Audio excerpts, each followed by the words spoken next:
Regional rail experiencing even more issues today. The lines were already seeing delays and cancellations. Plus, I don't know win the game. Oh, we're all feeling this kid's pain, seeing the Phillies go into their third and possibly final game of the postseason. See if he's holding on to hope tonight. and comfort on a plane now comes with a cost. The airline making a big change that has people like Keith here shaking their heads. Those stories and more on today's edition of The Lineup. It's Wednesday, October 8th, 2025. Hey, everyone. I'm NBC 10's Keith Jones. And I'm NBC 10's Erin Coleman. Let's get you up to speed with what you need to know today, starting with new information about a shooting in Camden County. We now know a 17-year-old boy was shot last night at New Brooklyn Park in Winslow Township. He's now at Cooper University Hospital in critical condition. Last night around 10 p.m., our crews saw a medical helicopter on the ground. Police investigating near that disc golf course entrance of Ariel Road. So far, there are no arrests here. Winslow Township Police are asking anyone who has any information about the shooting to call them. Delays for SEPTA's regional rail line continue today. It's impacting the Warminster, Trenton, Airport, Fox Chase, Chestnut Hill East, Thorndale, and Doylestown lines. The Wilmington Newark line is suspended. It's because of a federal emergency order pulling most cars off the tracks due to fire risks. SEPTA encourages you to plan ahead, check the schedule for updates, and be prepared for delays. Here's a traffic nightmare for daytime drivers in Manayunk. Philadelphia water crews are going to have part of Green Lane closed in the middle of the day. This is going on through next Friday, and that is a popular cut through from Main Street to Ridge. The street will be closed from 9 a.m. to 4 p.m. between Wild Street and Silverwood. A crane collapses onto a home in Mercer County. It causes quite the scene there. Workers installing a hot tub yesterday afternoon in the backyard of the home in Hamilton Township. Witnesses say the boom began to shift and everyone ran for cover. No one was hurt, thank goodness, thanks to quick thinking by the crew. Township officials tell us they're looking at the structure's safety.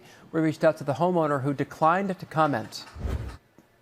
Red October could be over as early as tonight if the Phillies can't win Game 3 of the NLDS. They've got a late game in Los Angeles tonight, right after 9. The Phillies have never come back to win a series in the playoffs when they lose their first 2 games. Not yet, at least.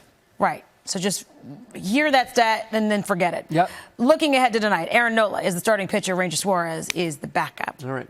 All right, so we wanted to get a wellness check, of course, on one of South Jersey's youngest Phillies fans. We introduced you to him last week when we found out that the going to be facing the Dodgers. Here's this. You don't want the Phillies to play the Dodgers? No. Why? Because Why? they beat them last time. His Aunt Nicole and Cherry Hill sent us this video. Since the series started, the family says he's been going through a wave of emotions. It's on! Oh, we got the run. We're going to score. But the guy from third scores, so we got another run. Yes! I'm the Dodgers. I told them to win the game. Oh, feel your pain, buddy. His aunt says that he's holding on to hope that we can get the job done in L.A. and bring the NLDS back to Phillies. So Phillies, hey, if you want to win it for anybody, win it for that young man right there. He's fired up. He's all of us. You know, you're on the high, like, yes, they're going to do it. They're going to do it. It's the 9th. Oh. You better check in with that boy, though, during this game tonight. I know. And listen, I think school that night. there were most certainly people that were leaving the games when they were here that felt like, you know, rolling around and crying and just throwing a tantrum. know. Poor guy. Yep. Hey, while we brace for the Phillies tonight, we're also preparing for the Eagles tomorrow. They're going to play the Giants at MetLife Stadium. And we have exclusive coverage leading up to kickoff. Starts with the Eagles game plan, where you can hear the Eagles defense mic'd up. That is tonight at 7:30.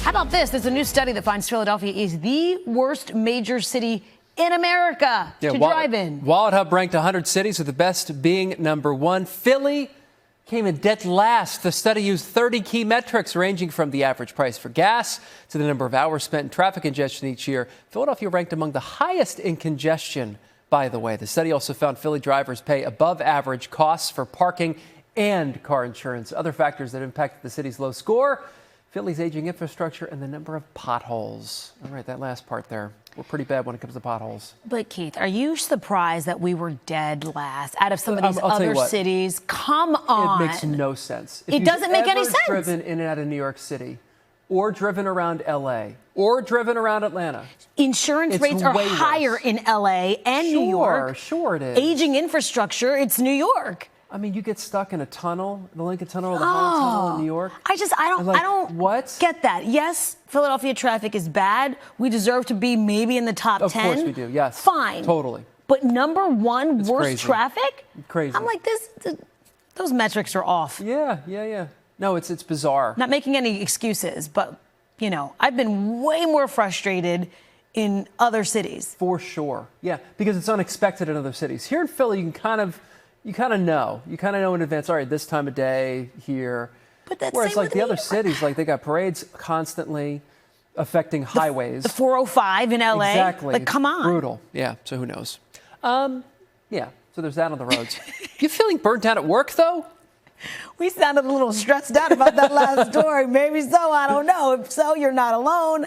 And one study shows the biggest contributors to burnout. Talker Research and HP found that 85% of workers believe busy work is the biggest factor. Yep. Don't you hate that? It's the worst. Just let me just give this to you to keep you busy. Employees believe they lose half a day on tedious tasks like copying and pasting, managing emails, and data entry. 1 in 3 people say they've even considered quitting a job because of outdated or frustrating technology. My thing is that it's the emails. Yeah. I cannot. See, with I'm so many OCD. emails. I'm OCD about emails, so and I can't not have something unread or deleted. You, on the other hand, we just went through your email. You're like, why is my inbox full? And it's like 90,000 unread emails. I just don't. You're just like, I don't have the capacity. I Yeah. don't Which want to I envy click on you. it. But the problem with too many emails is that when you get it, then you miss the important ones because there's Yeah. so much crap. You're like, I'm just not That's reading where I this come anymore. in, though. Then I'm like, hey, did you see the email? You're like, I don't know. Let me search it. That's what it is. Li- But you need at guys, least one person. This literally happened yesterday. Did you see this email? No. Go back and search this. That's what I. But we receive literally about 150 emails a day, Yeah. right? Conservatively, 150 emails a day. Yeah, maybe it's more. It's impossible. I mean, it's tax. I mean, I've got like routines and rules set up to like literally send stuff to my junk folder. See, I don't have that. Because you have to, because otherwise Then you you have do what 300 a day. Yeah. And then you end up with 90,000 emails in a couple of months. It's crazy. All right, sitting back, and we got to relax. We had 2 stressful stories in a row right there. We did. Sitting back, relaxing, it is a privilege for one airline. This is crazy. Budget Canadian airline WestJet is only letting customers recline seats if they pay extra. WestJet says the cheapest seats in the back of the plane will have the least amount of space. Seats will also include power sources and personal holders for phones and tablets. They say that as if that's like a luxury. Meanwhile, every other airline has that besides Spirit or Frontier Airlines, I don't think have that. But when you're as tall as, I'm 6'3". Yeah. I'm already sitting in the seats. The seat in front of me, I have to sit. I have to like man spread. Is that Yeah, right? yeah. I have to because the thing comes right It's here. so if I go back, I can finally kind of sneak my legs underneath the front, and then my feet are like up under somebody else's chair. It's absurd how little space there are in airplanes, and to restrict, like I'll be going off, and to restrict reclining in seats is insane. It's nuts. I think this is a budget airline, and they're just using this as another premium option. Right. To add another row of seats is is the reasoning. Yeah, which is now. Listen, I don't. For you, it's great. Yeah. Yeah, I don't like it when people recline because then I have, But I'm also not 6'3", so recline. You can fit your legs in there. You're good. Like I'm you could good to probably go. could you probably put something in front of your legs, can't you? Sure. Yeah, I can't. I just can't. That's the brutal part. Like I always get yelled at because I've got to put a backpack like here and like put it in front of you. And I'm like, sure, I'm going to put it in front of me. And so I put it here and I sit like this. And as soon as the lady leaves, I'm like, she got enough to deal with. Or he got enough to deal with on an airplane. Little old me, I'm fine. She's got enough to deal with. Yeah, oh my God, the people on airplanes. Have you seen the people on airplanes? Yeah, well. We talked about this. Good people, It's just man. not. It's just not fun anymore. You met the people? It's not fun anymore. No, it's no. not fun. You're nickel and dimed. Like, it's tough. We had American Airlines, but recently had that report about them removing that, that little thing on the side that made you test how big your bag is. Oh yes. Yeah, and so now it's up to the flight attendant. It's up to whoever's discretion. Yeah, which is tough on them because now they've got to make a tough call. Listen, as you can see, we could talk about airlines and reclining seats and everything and traffic and all that for a while, but we're getting the wrap. So that does it for today's edition of The Lineup. For Erin Coleman, I'm Keith Jones. You can get NBC 10 News updates right here on the NBC 10 app. Catch us weekday mornings, by the way, from 5 to 7 a.m. That's where it's important to watch us. Watch us on the television. Have a great day.